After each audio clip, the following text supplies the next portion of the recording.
Humans have always wanted to know, who are we descended from? So I'm doing a little bit of detective work. I'm looking at the marriage of my great-aunt Annie Glynn. Thanks to accessible DNA testing, anyone can send a sample to a lab and figure out what percentage of what ethnicity they are. The spell that I'm trying to cast on the world is getting more people to listen to their ancestors. This is Mallorie Vaudoise.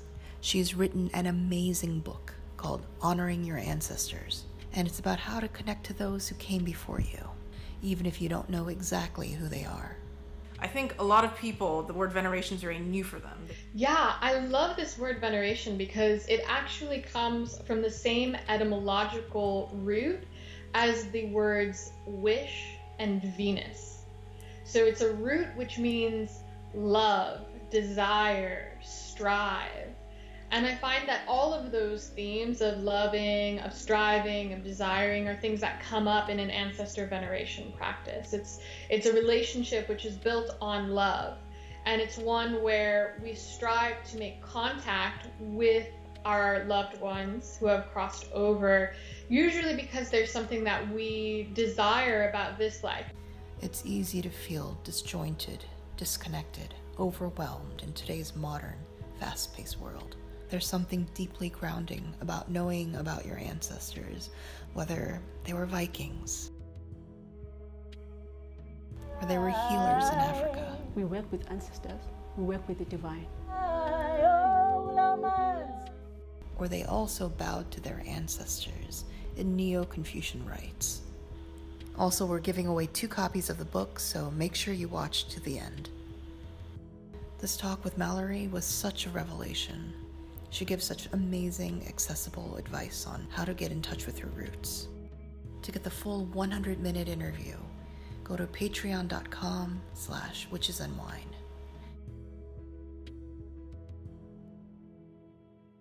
Hello everybody, Channel 1 here.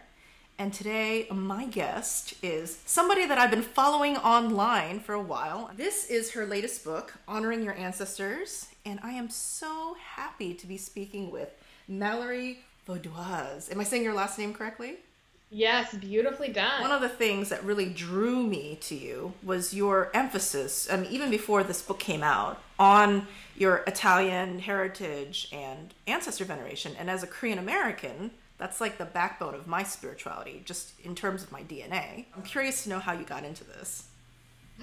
Yeah, well, it's funny because veneration can mean different things to different people. You know, for some people, even just doing something as secular as genealogy is a form of ancestor veneration. It is an extended meditation on what do we know and what do we not know.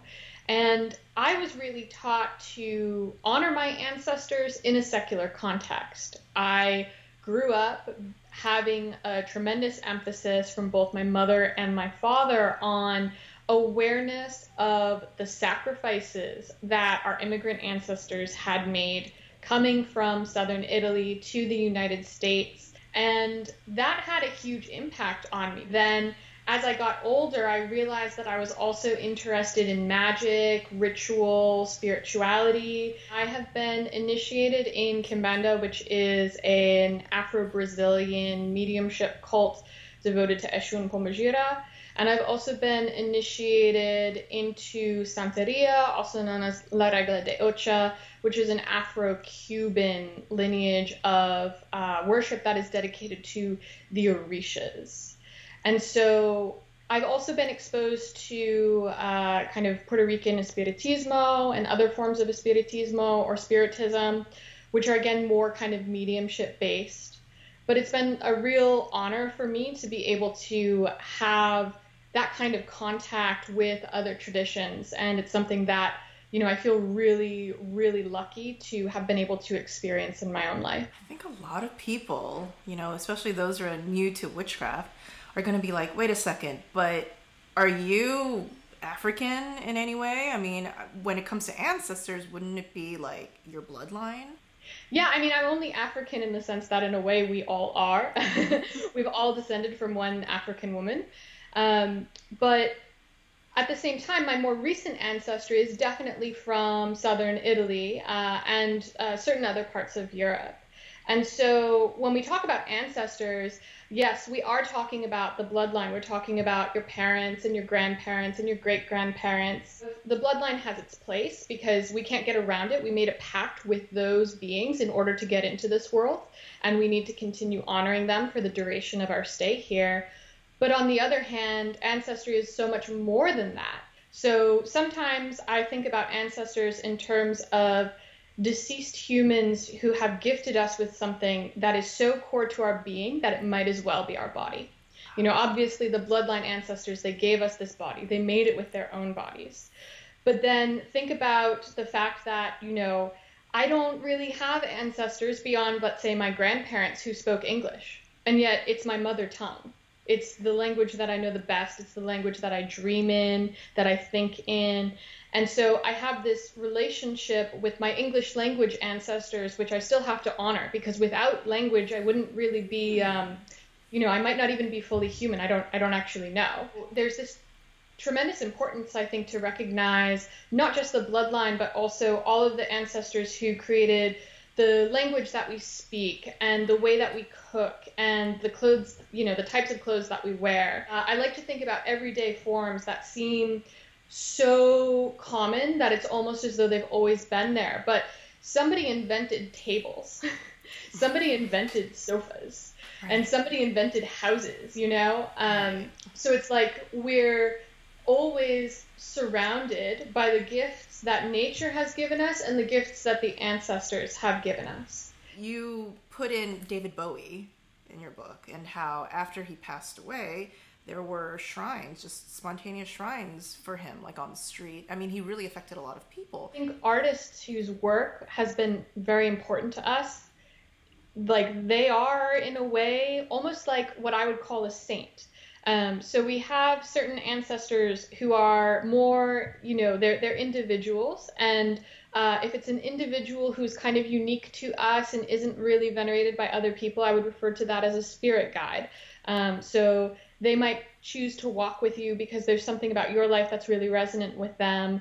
Or, you know, they saw you one day and just thought like, oh, that looks like an interesting person. I want to help them out. You know, there's spirits in this building that I live in. There's spirits out on the street. There's spirits in the subway. There's spirits really everywhere that we go. Some places tend to attract particular types of spirits, and other places may attract other types of spirits. And, you know, it's also subject to other things like what time of year it is and what time of day it is. But at the end of the day, we're all already in contact with spirits all the time. It's just a matter of how consciously aware we are of the impact that they're having on us and the impact that we are having on them. And ancestors in particular, our body is like an anchor for them. And it's particularly influential on us because we can't escape it. You know, we could move to another city and escape the spirits of place that are surrounding us right now, never look back. But our ancestors are going to be following us throughout this lifetime. And so I really view it as we have a choice.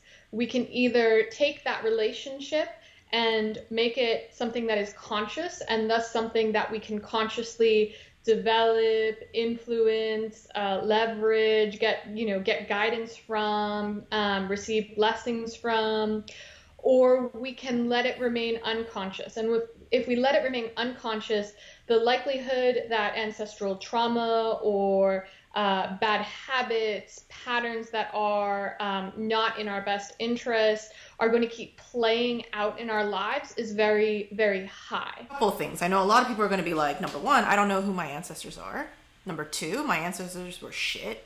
You know, like my grandfather, he did horrible things to my family, what have you. Or they might just be like, I'm adopted, or I just don't have any sort of connection. I know a lot of Korean American adoptees. So, I mean, their ancestors are very different, you know, completely on another different continent.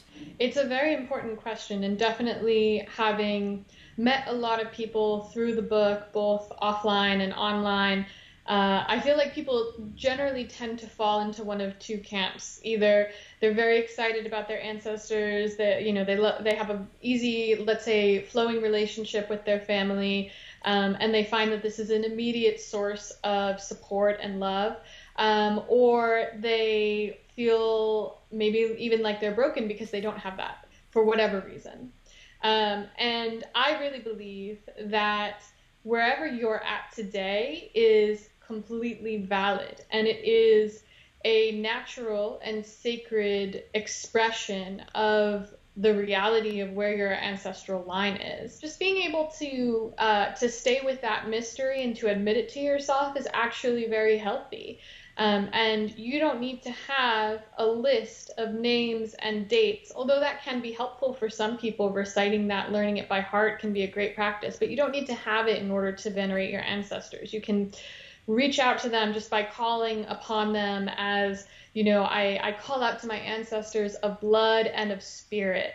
That line alone will get you pretty far. If you have ancestors who you're not that comfortable with because you know that they did things that were bad in this life, then, I think it's important to remember that you're the one who's alive today, which means you're the one who's in the driver's seat. And so if that means you don't feel comfortable putting up your grandfather's photo on an altar because you feel uncomfortable every time you see his face, then you don't have to do it. And, hey, maybe 10 years down the line, you will feel comfortable doing that. Maybe he will continue to evolve, as I believe we all do after death, and you'll be able to put his photo back up there. But today, do what you can do today. And for people who were adopted, as you mentioned, I think that this is actually a much more common thing than most of us realize. And in a way, you have two sets of ancestors when you're in that situation. You have the ancestors of your bloodline, and then immediately after that, you have the ancestors of your adoptive family. And adoption, when it's formalized through some kind of ritual, I consider that a type of initiation. That's a line that has chosen to identify you as one of their own. So it's like, hey, if they're not technically the bloodline, don't try to tell them that because they might not like it.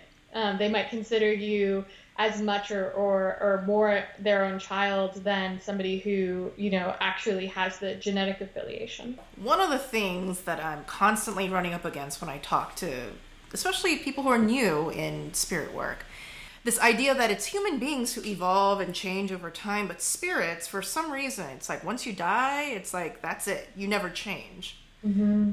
But from what I'm learning, it's quite the opposite. Spirits can evolve and change tremendously, just like human beings. Like times change, things change, everything changes. And I think a lot of people, it's like mind blown when they consider that. Absolutely. And the idea that spirits continue to evolve, even the ones who were once incarnate and now are not, is central to Spiritism or Spiritismo. I believe it's found in spiritualism as well. A lot of traditions that are based in mediumship, that is seeking contact with spirits in order to basically ask them for advice and opinions on stuff, recognize that spirits continue to evolve after death. And that's one of the reasons why these types of traditions seek out their advice rather than just going and asking more living people for advice, because they have a broader perspective, a perspective which is based on the entirety of their human life and then everything that they've seen and experienced since then. This sounds amazing. I want to get more grounded with my ancestors, whether they be blood ancestors or inspiration ancestors. So what is your recommendation of the first thing a person does after they listen to this interview and they're like, okay? I like to recommend to people that you start with just a candle and a glass of water. And this is something that you find deployed very effectively in Spiritist traditions. The candle being the fire element, the light of God. Also, if you, for whatever reason, you can't get to a candle, or you're not allowed to burn candles, or maybe you're living with people who are very suspicious of anything that looks even vaguely occult-y, you might want to just go to your stove after everybody else is asleep And you can light one of the burners, because the stove is a modern manifestation of the hearth, which is where most household religions, cross-culturally often end up taking place, the place where, food is prepared.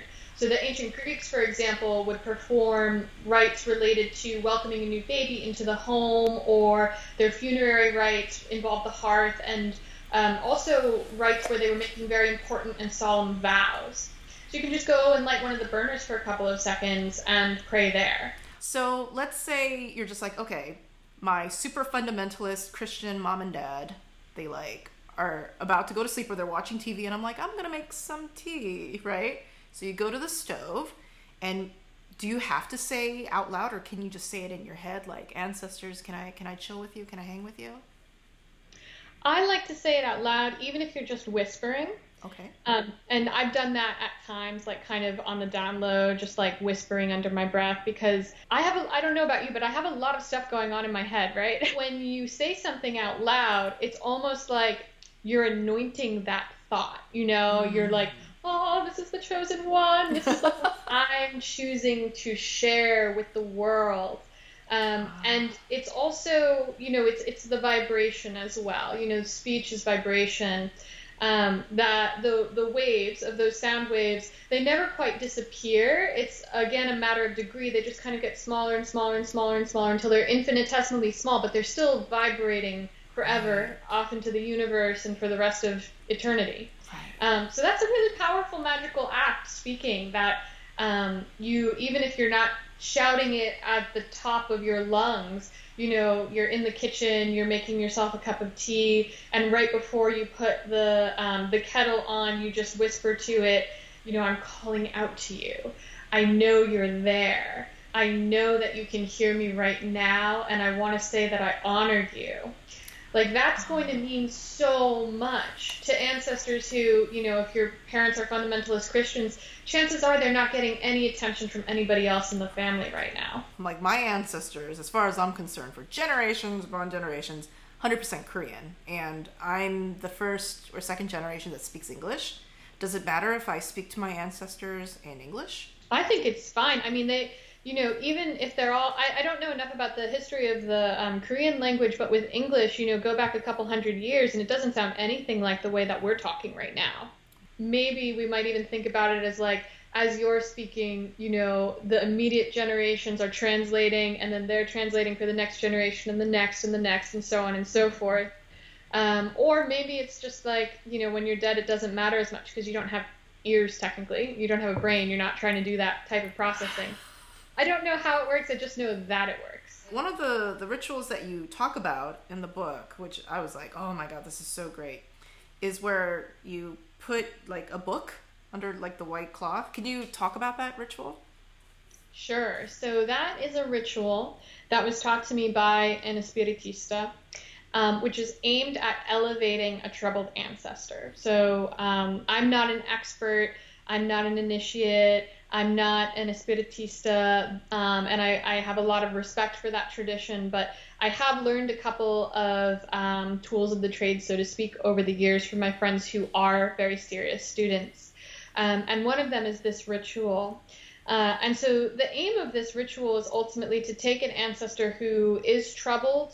Maybe they had a difficult life. Maybe they're still causing issues now that they've passed on, and to help them to find peace and stability. So with this ritual, you take the glass of water and you put it on top of a white cloth, and then every day you put a book beneath it, beneath the cloth. You move the glass so that it doesn't fall over, and then you put another book there for that day, and then you might say some kind of prayer, whether that's a traditional prayer or whether that's just you speaking from the heart.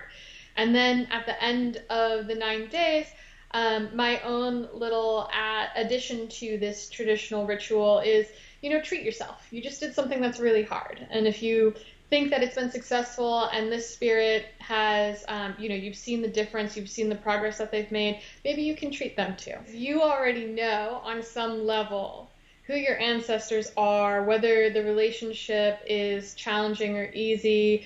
You probably have intuitions about how you want to honor them, and following your intuition and experimenting, and then seeing if it works or if it doesn't, and adjusting based on that is ultimately the practice.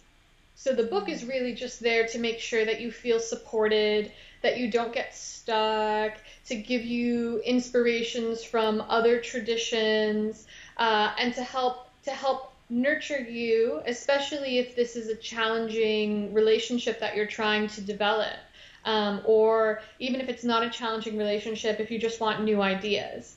There's nothing that is prescriptive in the book. I really do view it as almost like, you know, a friend for you to talk to as you're doing the work yourself, so that you feel a little bit less alone and a little bit more connected. To treat yourself and treat the ancestors. And I'm sure a lot of people are going to be like, treat yourself and the ancestors? Like what? Get a pedicure? What about the ancestors? Yeah, it can be a little bit of sweetness, a little honey, a little sugar, or what have you. You know, maybe a little piece of cake, maybe.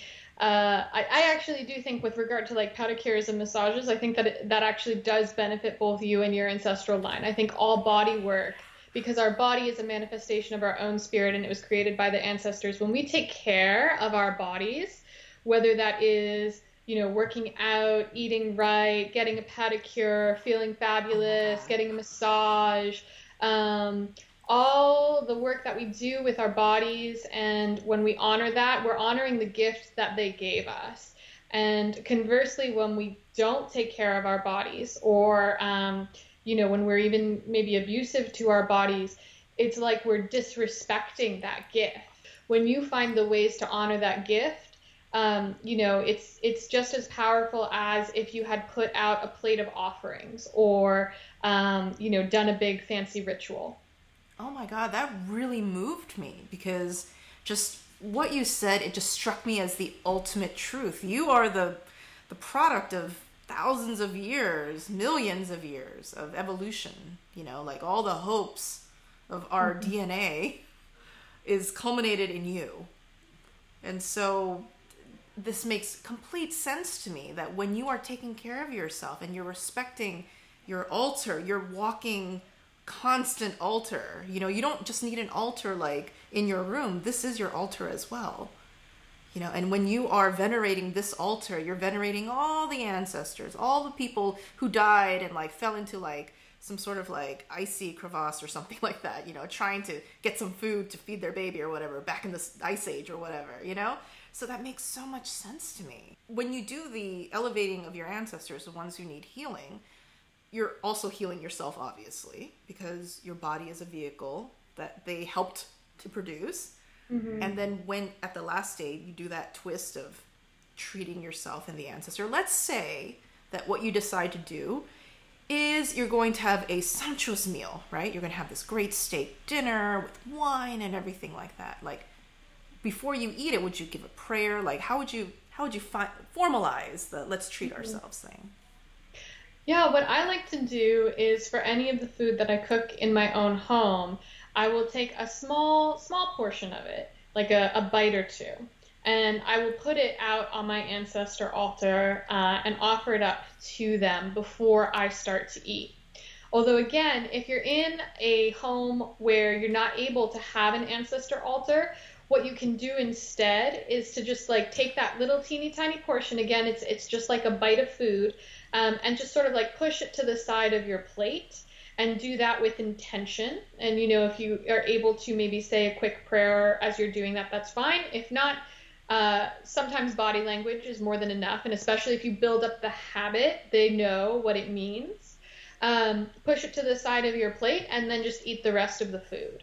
And so that's a good way, you know, to both provide an offering to them, something that is going to nourish them and ground them and make them stronger so that they can have more of a presence in your life.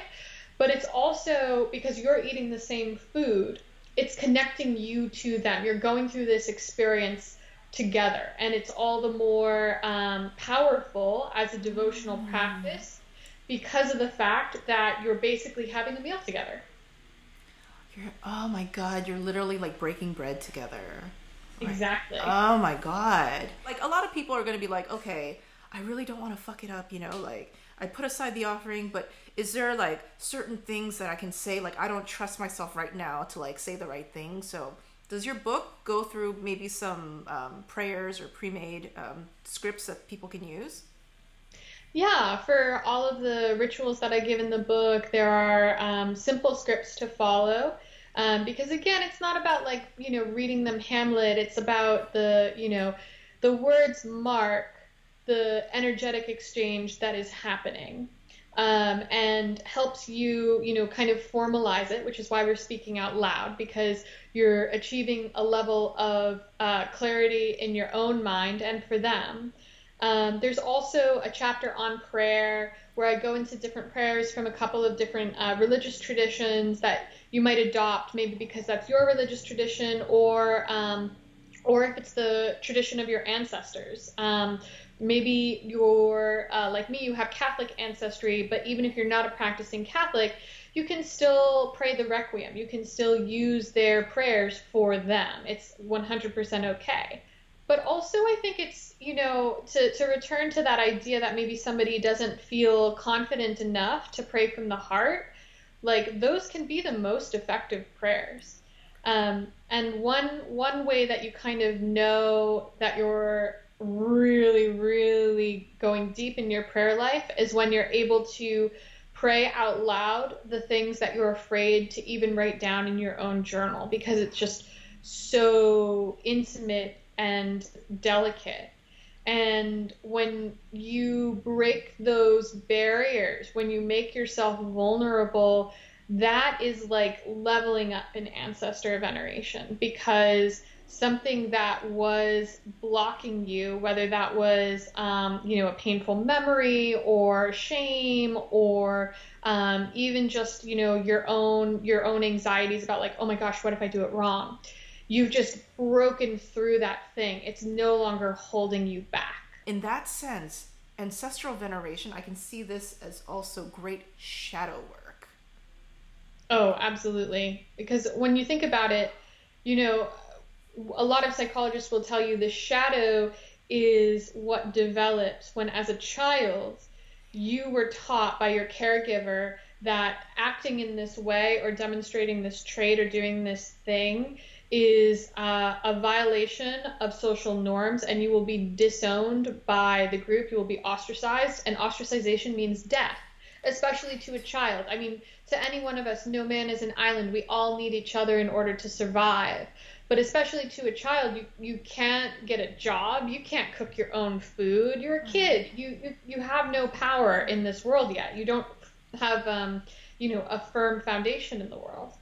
And so that's how, in a psychological sense, shadow arises, is through those early childhood traumas, whether they're big traumas or whether they're small traumas, like just being told that, you as a boy can't cry, or, as a girl, you need to stay inside because you're more delicate and, going out is for boys, whatever the thing is that you went through as a child.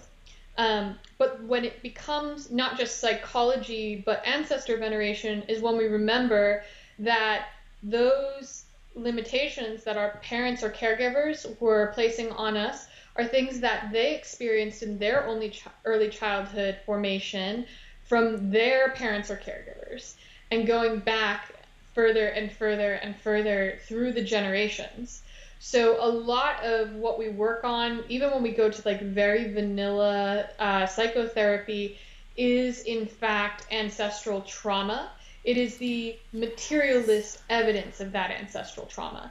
And it's especially powerful when you take both approaches to it, when you are able to understand what the psychological process you're going through is like, and when you're able to ritualize that process and understand it from the point of view of an animist framework, that is recognition that we are not just materialist beings, that we're actually already in a spiritual ecosystem.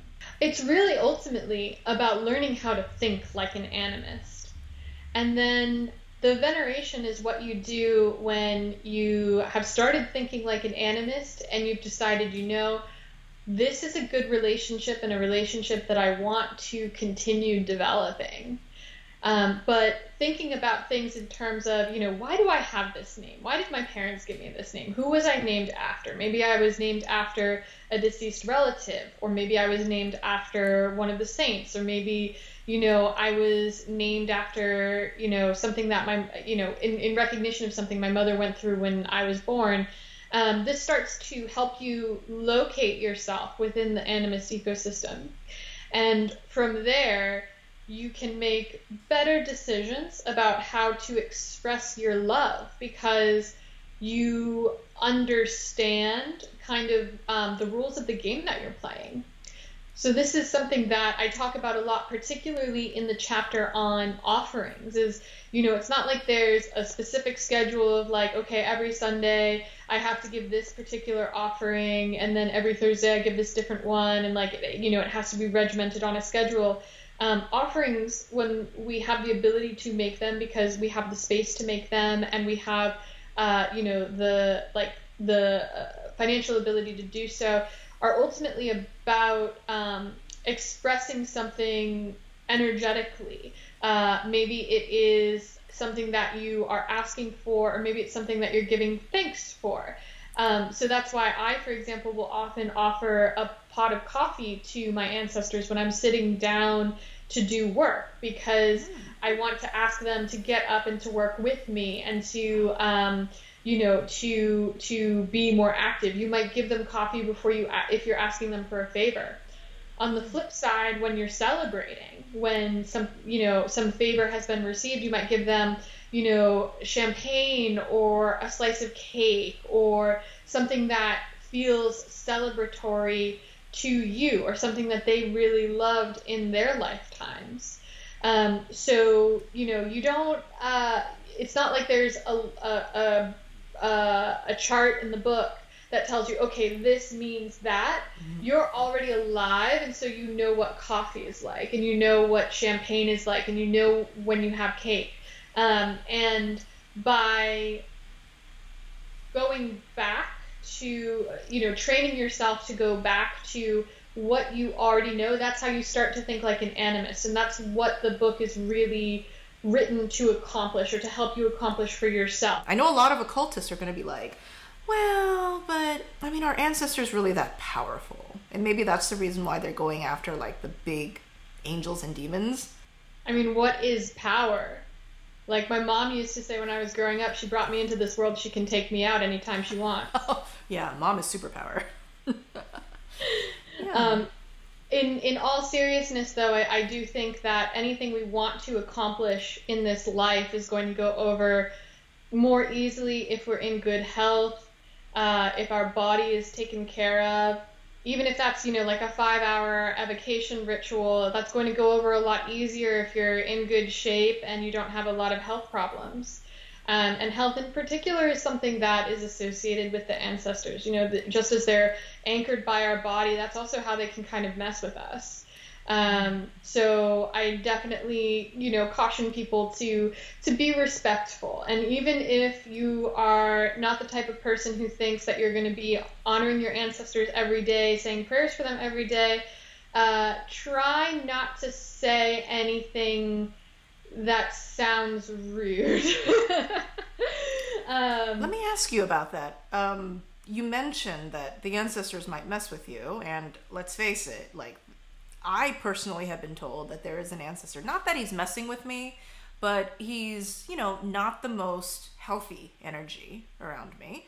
So let's talk a little bit about that dark side. It's not all love and light here. Well, when I say insult, I'm definitely not talking about like, oh, I accidentally offended them because maybe I had my ancestor altar in my bedroom and they saw my butt or whatever. Mm-hmm. Like, you're not, it's offense, I think, with the ancestors, because they are family, ultimately usually comes when you do something deliberately, like trash talking them because you don't think they're as powerful as other types of spirits, or whatever it is that you might be doing out of hubris. I think good character is what is ultimately pleasing to the ancestors. Doing right by them and by other spirits and living beings is what is pleasing to them. Having bad character, on the other hand, being abusive, being, a bad person, Those are the things that they find truly offensive and truly insulting. Be respectful. Again, like please, thank you, and excuse me. These are the magic words. Spend some time every day speaking into your ancestor altar, whether that's, a burner on your stove or a formal altar, and say nice things about them. And say, you are so kind and loving, and you are this, you are that. Really get into it, so that they can kind of be like, oh yeah, I am kind of like that. You have chapters for, it's more than just the ancestor part. You have a chapter on spiritual hygiene, about mediumship. Why is spiritual hygiene and mediumship, why were those important chapters to add to this book? So in many ways, I actually secretly believe that the mediumship chapter is the most important thing in the book, because my goal in writing this book, the spell that I'm trying to cast on the world, is getting more people to listen to their ancestors, which is also, by the way, part of the reason why it's such a short book and why there's so much emphasis on practice rather than theory, because I don't want people to listen to what I have to say. I want them to get in touch with their ancestors and start hearing what they have to say. In a way, the real work begins after you finish the book and you have that working relationship, and now all of a sudden you're getting all this guidance. And now, maybe your life has improved along the way, your health has improved, you have more stability. What now? That's when the real initiation happens. Mediumship, the idea there is ultimately not necessarily to be able to conduct a seance or to summon a specific spirit from your ancestral line, but rather to open yourself up to the wisdom of your ancestors, both as individuals and as a collective, which you're already, perceiving on some level. You just might not be consciously aware of it, and you might not be integrating it properly. And then spiritual hygiene is something that becomes more important as we're doing mediumship, both so that the channel will remain clear and we'll be, perceiving our ancestors and not some, we're perceiving the signal, we're not perceiving the noise. A lot of the, let's say, intro level advice, the one-on-one advice that you're going to receive is about whether you're living your life right. So, is your room clean? Did you take a shower today or this week? Are you brushing your teeth? Emphasizing hygiene is like you get to skip the 101 stuff and go straight to the 201 material in mediumship, the more interesting things. And that's not something that I can predict for you, because I don't know you and I don't know your ancestors. And part of the reason why I think it's important for people to develop this practice for themselves, because you actually know better in a way than anybody else what your ancestors need, because you're a part of them and they're a part of you. And so over time, I think, there are a couple of patterns that people definitely see in terms of having better luck, and they dream more, they become more psychically sensitive, their health gets better, their love life gets better, their living family also start to benefit. That's a big thing as well. Even if you don't tell them about what you're doing, they get these fringe benefits from the work that you're doing. It travels down through the line and hits them on the way, basically. But the specifics, no one can predict today. The first couple of chapters sort of take you step by step through the process of understanding who your ancestors are, healing ancestral trauma, and starting a devotional practice to your ancestors, optionally maybe creating an ancestor altar, and then maybe starting to give offerings. And then the second half of the book gets into more chapters that are a little bit more advanced, where we start to talk about spiritual hygiene, mediumship, and spell work. And so for those chapters, you might find yourself picking and choosing which ones are most appropriate to where you are and where you want to be. But I think, anybody can really pick up the book, and because of the fact that it's written more to be a mirror, to reflect back at you your own process and to help you learn how to think like an animist, anybody can benefit from it, regardless of where they're at on their journey, because it's going to, wherever you are, it will meet you there and reflect back to you the things that maybe you're not aware of, that then you can start to develop. Guys, I have 2 copies, and these are to give away. Is there a question that you would like to ask the audience? I would like to ask people, what is the most important thing that you were taught by an ancestor? Again, it can be a blood ancestor or another type of ancestor. It can be something that they taught you while they were living or something that they taught you now that they've passed on. So what is the most important thing that one of your ancestors has taught you? Please write in the comments below. Again, like, what is something that you've learned from your ancestors? Something important that you've learned. What I'll probably do is I'll randomly choose 2 winners after I look through all the comments. And so before we close, Mallory, if you had to choose 3 pieces of music that describe your ancestor veneration, who would they be? Or what would they be? Oh my gosh. Okay, so only 3. Well, as I mentioned before, I've studied in some of my ancestral traditions, which are primarily traditions of music and dance from southern Italy. And so one of my all-time favorite bands who plays in this genre is called Canzoniere Grecanico Salentino, or CGS for short. And I think if I was going to pick one of their albums, it would probably be Pizzica Indiavolata, which means the endeviled Pizzica.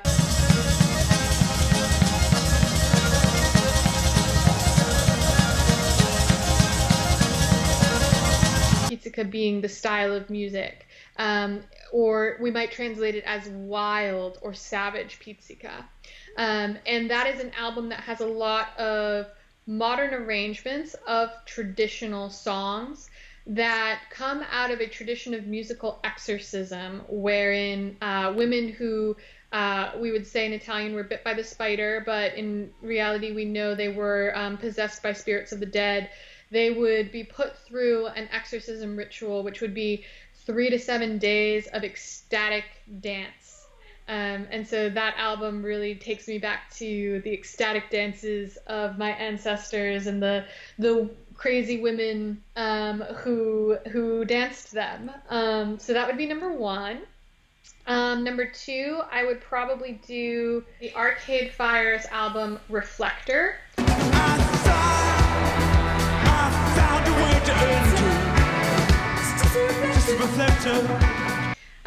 Which actually, it's funny that you mentioned David Bowie earlier, because he was one of their mentors and he's featured on the track that's called Reflektor. But the album is kind of a modern day take on the myth of Orpheus and Eurydice, which is important to me because Orphism was it was a religious tradition based on one's relationship with the dead and one's own eventual death and how to navigate the afterlife, which has come from Greece, but which was also very popular in southern Italy and in Sicily. And so even though the music is not traditional by any means, nevertheless the material that they're drawing on does come from this broader cultural tradition that has influenced my own roots tremendously. And then for the 3rd, I would probably do Florence and the Machine, High as Hope. Big enough to say which is not traditional music and not based on traditional material to my knowledge, but which nevertheless is an album which is just such powerful medicine for this age. And as we were talking about earlier, like, this is a time that seems almost hopeless. 10 years? Do we have even 10 years? And the album, my take on it is that it really is meant to be an inoculation against despair. And I do think that Florence is, maybe a little bit more magical than she lets on in public, and she already seems pretty magical. So, that would probably be album number 3. Yeah, I love Florence and the Machine. Oh, love it. You know that Lizzo, she toured with them? What? Yeah. Oh, can't believe I missed that. Yeah, she toured with them earlier this year, or was it last year? So yeah, I was just like, that makes a lot of sense. Lizzo is also bona fide witch, Oh, totally. Yeah, totally. Yeah, she's like 22 and she's one of the biggest stars in the world. Oh, her stuff is just so inspiring. My Russian students, so I talked to them about pop culture and I went over like the lyrics for Truth Hurts. with one of my students, and you know, it's difficult for them to really understand like slang and stuff. But man, once I went through the lyrics with them, they were just like, "Oh my God, this girl is so cool." They're just like, they're like, "Oh my God, this is so cool." Guys, again, the book is called Honoring Your Ancestors. It's a guide to ancestral veneration.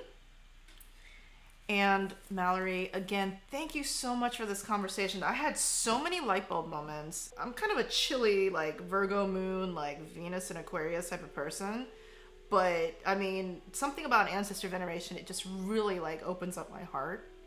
And so any sort of topic that opens up my heart like that, I think, is just full of powerful healing. And so I'm actually really looking forward to having your message spread to the world, because I really feel as though that's one of the ways that we can actually help bring back hope and healing to the world, and hopefully have it lift up instead of be in the state of despair that it is right now. So thank you so much again, Mallory.